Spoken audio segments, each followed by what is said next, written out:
तोंडली गावाच्या सर्व ग्रामस्थांनी आणि माझ्या मानाय देवीने मला एवढा आशीर्वाद दिलाय की या गावाची सेवा करायची संधी मला मिळाली आहे. मराठी शाळेचा पट कमी होणे ही समस्या फक्त एका गावापुरती मर्यादित नाही. तुम्ही कोणत्याही गावात गेला तरी हीच परिस्थिती पाहायला मिळेल.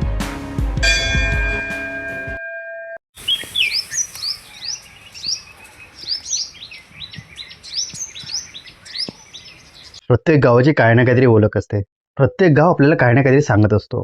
आज आपण अशाच गावाविषयी जाणून घेणार आहोत जे निसर्गाच्या कुशीत वसलेले आहे. ह्या गावाचं नाव आहे तोंडली.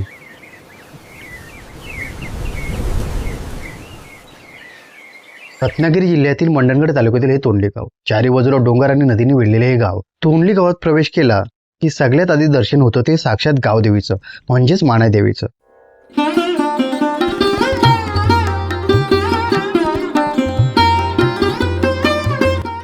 गावदेवीच्या ह्या मुख्य मंदिरासोबतच गावात आणखी 3 सुंदर मंदिर आहेत. दत्तात्रयाचं मंदिर, मारुतीचं मंदिर आणि सोम्याचं मंदिर. गावातील रमणीय ठिकाण म्हणजे हे सोम्याचं मंदिर. एकांत पाहिजे असेल तर इथे यावं. सुंदर नजारा आहे. मंदिराच्या चारही बाजूला डोंगर आहेत. मंदिराच्या पाठीमागे 2 मिनिटाच्या अंतरावर विहीर, झरा आणि छोटासा धबधबा आहे. गावातील सगळ्यात बेस्ट नजारा हा आहे.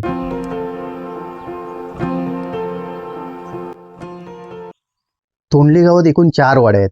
नागलेवाडी, जवाटवाडी, तेलवाडी आणि कोंडवाडी. गावामध्ये 1ली ते 7वी पर्यंतची शाळा आहे जिथे एकूण 20 मुले शिकत आहेत.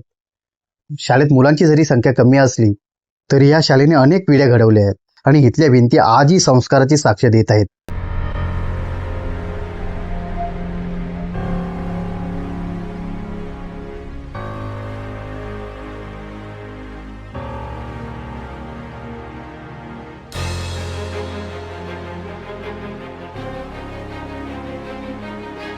मराठी शाळेचा पट कमी होणे ही समस्या फक्त एका गावापुरती मर्यादित नाही.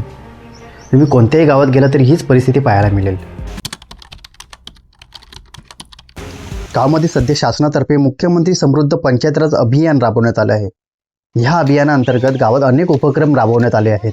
महिलांसाठी ॲनिमिया तपासणी, स्वच्छतेचे कार्यक्रम. गावात तुम्ही कुठेही फिरा, तुम्हाला कचऱ्याचा तुकडा सापडणार नाही. ठिकठिकाणी कचरा कोंडी उभारण्यात आले आहेत.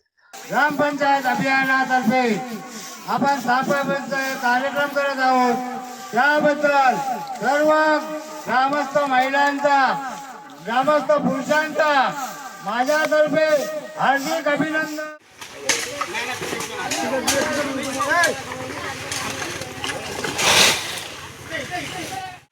तुम्ही मध्ये पाणी कमी झालंय, पाणी जिरवायचं आहे आपल्याला.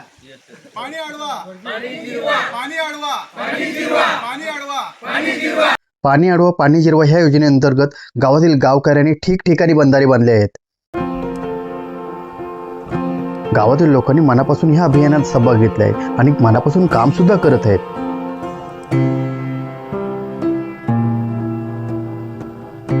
नमस्कार, माझे नाव चंद्रभागा चंद्रकांत जाधव.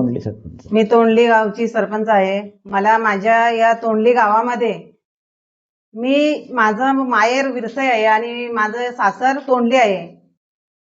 90 मध्ये माझं लग्न झालं आणि या तोंडली गावामध्ये मी पाऊल उचललं आणि खरोखर माझं माहेर सोडून या तोंडली गावामध्ये मी जेव्हा या गावामध्ये पाऊल उचललं आणि इथे आली तेव्हापासून या तोंडली गावाच्या सर्व ग्रामस्थांनी आणि माझ्या मानाय देवीने मला एवढा आशीर्वाद दिलाय की या गावाची सेवा करायची संधी मला मिळाली आहे.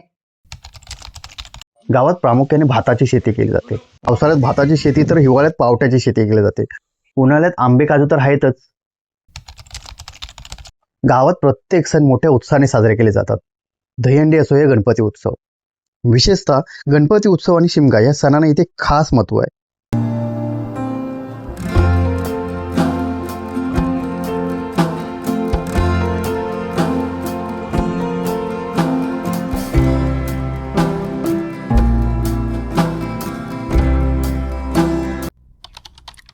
तोंडली गावाचं सर्वात मोठं वैशिष्ट्य म्हणजे इथली एकजूट. गावातील कोणतेही काम असो ते एकजुटीने पूर्ण करतात. शाळेची इमारत दुरुस्त करायची असो या सार्वजनिक कामासाठी श्रमदान. गाव करेल ते राव करेल का ह्या म्हणीचा जिवंत अनुभव इथे तुम्हाला पाहायला मिळतो. गावात पूर्वी कच्चे रस्ते होते, आता पाहिला तर उत्तम डांबरी रस्ते पाहायला मिळतात. गावात नेटवर्क नव्हते, आता गावात नेटवर्क आहे. शिक्षणासाठी चांगली शाळा आहे. शांतता, नैसर्गिक सौंदर्य, धार्मिक श्रद्धा, सांस्कृतिक परंपरा आणि शेतीवर आधारित जीवनशैली या सगळ्यांचा सुंदर संगम म्हणजे तोंडले गाव.